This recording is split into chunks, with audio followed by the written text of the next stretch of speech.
আমাদের একটা পাকা ঘর মানে সেটা আমাদের জন্য অনেক স্বপ্ন, কারণ আমরা হলাম মধ্যবিত্ত ঘরের লোক। তো বন্ধুরা দেখতে পাচ্ছেন আমি আজকে বিধাননগর ইটের ভাটায় চলে এসেছি ইট দেখতে, যে ইটগুলো কেমন, 1 নম্বর আছে, 2 নম্বর আছে, 3 নম্বর আছে, খারাপও ইট আছে, ভালো ইট আছে, সেই ইটগুলো আমরা চেক করতে আজকে এখানে চলে আসলাম, কারণ ভালো ইট নিতে হবে। তো দেখুন আমি চেক করছি, তলার ইটটা ভেঙে যাচ্ছে কিন্তু উপরের ইটটা কিচ্ছু হচ্ছে না, এটা আমাদেরকে 1 নম্বর বলতেছে।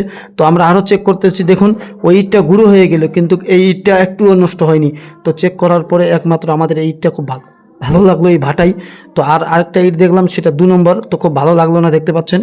তো 1 নম্বর 2 নম্বর ইটগুলো বেছে 3 নম্বর ইটগুলো যাচাই বাছাই করে ওখান থেকে আমরা 1 নম্বর যেটা আর 2 নম্বর যেটা ওটা হাতে করে নিয়ে চলে যাচ্ছে। আমার সাথে একজন আমার ভাই আছে, দেখতে পাচ্ছেন। তো আমাদেরকে ম্যানেজার এটা পুরো ঘুরিয়ে দেখালো, দেখিয়ে আমাদের দুটো ইট দিল, বলে আপনারা এই দুটো বাড়ি নিয়ে যান, মিস্ত্রিকে দেখাবেন, যেটা ভালো লাগবে সেটা আমাদেরকে ফোন করে অর্ডার দেবেন, দেখতে পাচ্ছেন। তো আমরা ওই দুটো ইট নিয়ে যেন বাড়িতে চলা শুরু করে দিয়েছি। ইটের ভাড়াটা কিন্তু খুব ভালো, ওখানকার ম্যানেজারটাও খুব ভালো, কারণ ভাই আমরা একটা ঘর দেবো, মধ্যবিত্ত ঘরের লোক।